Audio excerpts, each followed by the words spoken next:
ارے میری بچی کو کیا ہوا ہے؟ ارسل ڈاکٹر سے چیک اپ کروایا؟ دیکھو میری بچی ایک دن میں ہی کتنی کمزور ہو گئی ہے۔ نویرا نے مہروش کے چہرے کو چھوتے ارسل سے پوچھا۔ جی ماما، میڈیسن دی ہے اور ریسٹ کرنے کا بولا ہے ڈاکٹر نے۔ آپ پریشان نہ ہوں، آپ کی بیٹی ٹھیک ہو جائے گی۔ ارسل نے ٹوسٹ کا پیس کو نائف سے کاٹتے اداس بیٹھی مہر کو دیکھا۔ تم آج جلدی آ جانا، کہیں باہر گھمانے لے جانا میری بہو کو۔ شادی کے بعد تم لوگ کہیں گھومنے بھی نہیں گئے۔ ہاں بچے، جلدی آیا کرو، آفس سے رات کو بھی تم اتنے لیٹ آئے۔ شادی کے بعد تو لوگوں کا کام میں دل نہیں لگتا، اور ایک میری اولاد ہے جو الٹ چلتی ہے۔ موسیٰ شاہ بھی مسکراتے ہوئے بولے تو سب ان کی بات پر مسکرائے۔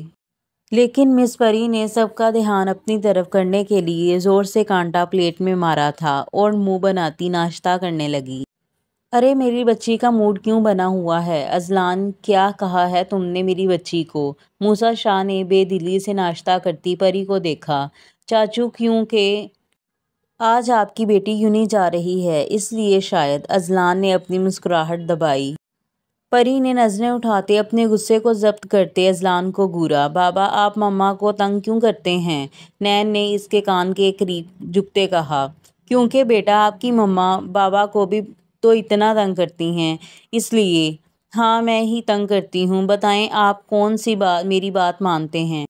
وہ اس کے مسکراتے چہرے سے نظریں ہٹاتی اس کے الزام لگانے پر اونچی آواز میں بولی۔ اذلان، بتاؤ بھی، کیوں میری بچی ناراض ہے؟ عیسیٰ شاہ نے نیپکن سے ہاتھ صاف کرتے کہا۔ تایا جان، یہ میری کوئی بات نہیں مانتے، دیکھیں انہوں نے میرے سارے ناخن کاٹ دیے۔ آپ تو جانتے ہیں نا تایا جان، ایک لڑکی کو اتنا دکھ دل ٹوٹنے کا نہیں ہوتا جتنا ناخن ٹوٹنے کا ہوتا ہے۔ وہ روحانسی ہوتی بولی۔ اذلان، مار کھاؤ گے مجھ سے اگر میری بچی کو تنگ کیا؟ سویرا نے اپنی لاڈلی بیٹی کی اتنی رونی شکل بنی دیکھی تو ان سے رہا نہ گیا۔ خالہ جانی مجھے بھی بات بات پر ایسے ہی بولتے ہیں۔ وش مار کھاؤ گی؟ سویرا کے تو بولنے پر اسے شے مل گئی تھی۔ کیسا کیسا ظلم کرتے ہو تم کمینے میری بہن پر؟ ارسل نے اسے گھورا۔ ہاں جیسے تو نہیں جانتا اپنی بہن کو بغیر کسی دھمکی کے کتنا ہی مانتی ہے۔ بس اب اپنی دکھوں کی پوٹلی بند کرو اور چلو تیار ہو جاؤ، یونی بھی جانا ہے۔ میں نہیں جاؤں گی، پہلے بھی آپ کے کہنے پر گئی تھی نا، دیکھا آپ نے میری کتنی طبیعت خراب ہو گئی تھی۔ بھئی مجھے اپنی جان بہت پیاری ہے، میں تو نہیں جاؤں گی۔ پری نے اذلان کو کھڑا ہوتا دیکھتے معصوم شکل بنائی۔ اگر اتنی ہی پیاری جان ہے تو 2 منٹ سے پہلے اٹھ کر روم میں آؤ، کوئی بہانہ نہیں چلے گا، آلریڈی بہت چھٹیاں ہو گئی ہیں۔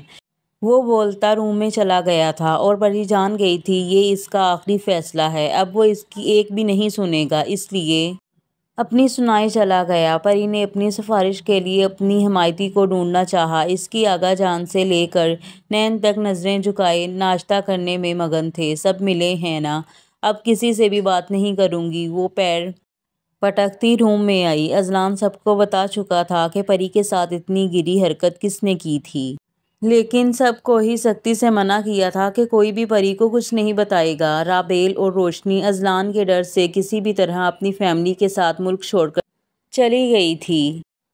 اب دیکھنا تو یہ تھا کیا مہروش کر پائے گی اپنی غلط فہمی کو درست؟ کیا اذلان پری کو پڑھانے میں کامیاب ہو جائے گا؟ کیا پری کے دل نے اذلان کے لیے اگتا محبت کا بیج محبت سے عشق تک کا طے سفر کرے گا؟ اذلان نے اس کی ایک بھی نہ سنی۔ اس کے نہ کرنے کے باوجود وہ اسے یونی چھوڑتا آفس آیا تھا، لیکن اس کی معصومیت بھری باتوں کو یاد کرتا مسکرایا تھا۔ کیسے وہ پگلی اپنی باتوں سے اسے پاگل بنائے ہوئے تھی، اور وہ بنتا جا رہا تھا۔ کتنی اچھی ہو گئی تھی اس کی زندگی جب سے وہ اس کی زندگی میں آئی تھی، کتنا اچھا احساس تھا۔ بس اب ایک چیز باقی تھی، وہ تھا کب اس کی معصوم بیوی اس سے اپنی محبت کا اظہار کرے گی۔ وہ دن اس کی زندگی کا سب سے خوبصورت دن ہوگا، یہ سوچتے ہی اس کے دل زور سے دھڑکا تھا۔ وہ مسکراتا ٹائم دیکھتا آفس سے نکلا تھا، کیونکہ اس نے نین کو اسکول سے پک کرنا تھا اور اپنی روٹھی محبوبہ کو بھی منانا تھا۔ جانا، کچھ تو بولو، مجھے تمہاری یہ چپ نہ زہر لگ رہی ہے۔ لڑ لو مجھ سے، باتیں سنا لو، لیکن اس طرح چپ بیٹھتی تم نہ مجھے میری وش تو نہیں لگ رہی۔ اذلان نے گاڑی کو میکڈونلڈ کے سامنے روکتے اس کی طرف آتے اس کی طرف کا دروازہ کھولا۔ وش نندا، میں اب مذاق بھی نہیں کر سکتا، بس تنگ کر رہا تھا، مجھے اپنی جان کو تنگ کرنے کا مزہ آتا ہے۔ اس کو چپ بیٹھے دیکھتے اذلان پیار سے بولا تھا۔ اس نے یونی سے واپسی پر اس کی باتوں کا بس ہوں ہاں میں ہی جواب دیا تھا۔ جو لوگ واجب الچپیڑ ہوتے ہیں نا، وہ ایسے ہی کرتے ہیں، خود تو مذاق کر لیتے ہیں، جب ان سے کوئی اور مذاق کرے تو چوسنی جیسی شکل بنا لیتے ہیں۔ وہ اس کی بات سنتی دھیمے سے بڑبڑائی تھی اور افسوس سے اپنے کٹے ناخنوں کو دیکھا۔ ہاں ہاں ہاں یار، میں نے کب چوسنی جیسی شکل بنائی؟ اور کچھ خدا کا خوف کرو، تمہارا مجازی خدا ہوں جس کو تم واجب الچپیڑ بتا رہی ہو۔ اذلان قہقہ لگاتا بولا۔ ہاں، اور زور سے ہنسیں، اونچا اونچا ہنسیں تاکہ لڑکیاں دیکھ کر آپ پر لائن ماریں۔ وہ لڑکیوں کو ترستی نگاہوں سے اذلان کو دیکھنے پر غصے سے بولی۔ ہنی، اب میں ہنسوں بھی نہ یار، یہ لو بس میں چہرہ ہی جھکا لیتا ہوں۔ اذلان نے بولتے چہرے پر ہاتھ رکھتے سر جھکایا تھا۔ اذلان شاہ، جیسی آپ کی حرکتیں ہیں، بھول جائیں کہ مجھے آپ سے محبت کا میم اور پیار کا پے، عشق کا آئین بھی ہوگا۔ پری اس کی حرکت پر مسکراتی لڑکیوں کو ہاتھ سے ہی ازمائن کا اشارہ کرتی بولی۔ اور پریوش اذلان شاہ، یہ اذلان شاہ کا وعدہ ہے، وہ تمہیں محبت کے میم سے لے کر تے تک، عشق کے آئین سے لے کر کاف تک، اور پیار کے پے سے لے کر رے تک روشناس کرواؤں گا۔ تمہارے سانسوں میں اذلان شاہ کے عشق کی مہک ہوگی، روح میں اذلان شاہ کا نام ہوگا، دل کی ہر دھڑکن پور پور اذلان شاہ کے عشق کی گواہی دے گی۔ اذلان نے اس کی بات پر اس کا ہاتھ پکڑتے جذبات کی شدت سے چور لہجے میں کہا تھا۔ وہ اس کے گمبھیر لہجے میں موجود اپنے لیے شدت محسوس کرتی اندر تک کانپی تھی۔ اذلان شاہ کے عشق کو قبول کرنا بھی اس لیے اتنا آسان نہیں تھا، لیکن وہ تو اذلان شاہ کی مہلت پر مبنی تھی۔ پری کو یقین تھا وہ اس کی مرضی کے بغیر کچھ نہیں کرے گا، لیکن زندگی میں ایک نہ ایک دن تو وہ موڑ ضرور آنا ہے جس کو سوچتی ہی اس کی روح تک کانپنے لگ جاتی۔ کیا وہ اپنا محبت کا اظہار کر پائے گی جو اس کے دل میں جنم لے رہی تھی؟ وہ اس کی شدتوں کو برداشت کر پائے گی جس طرح کے وہ گہرائی سے بھرپور جذبات اس کے لیے رکھتا ہے؟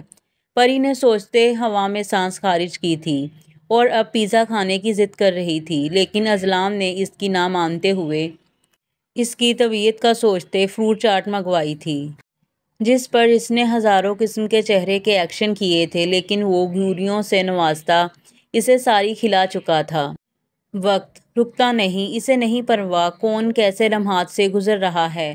وقت اچھا ہو یا برا وہ آ کر ہی رہتا ہے، یہ تو گزرنے والے پر مبنی ہے کہ اس کا نصیب اس کے ساتھ کیسا کھیل کھیلتا ہے۔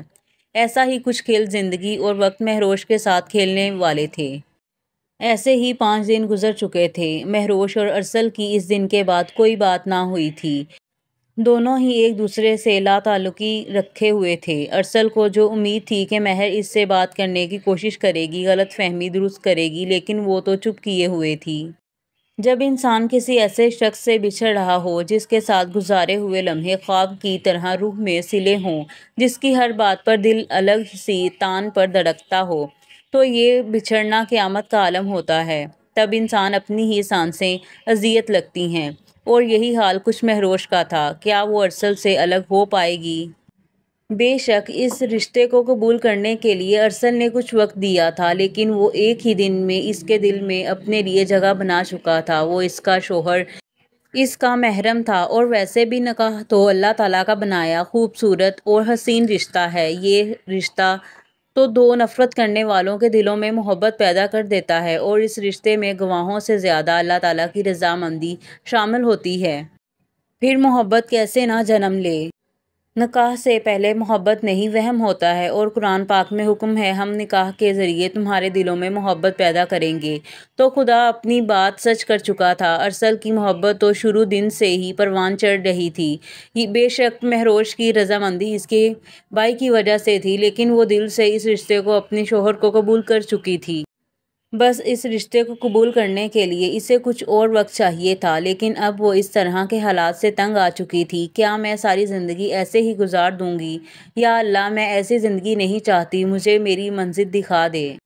ہاتھ اٹھاتے اس نے دعا کرتے جائے نماز کی تہہ لگاتے رکھا اور حجاب کرتی کبرڈ سے چادر نکالتی پری کے روم کی طرف گئی۔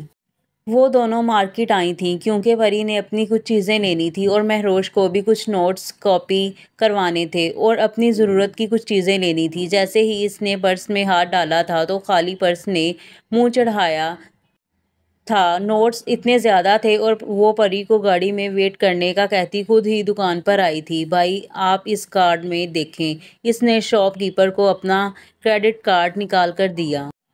سوری میڈم، اس میں اتنی اماؤنٹ نہیں ہے۔ شاپ کیپر نے اسے کارڈ واپس کیا۔ شٹ، ساری مصیبتیں مجھ پر ہی آتی ہیں، بولتے اس نے ایان کا نمبر ملایا تھا۔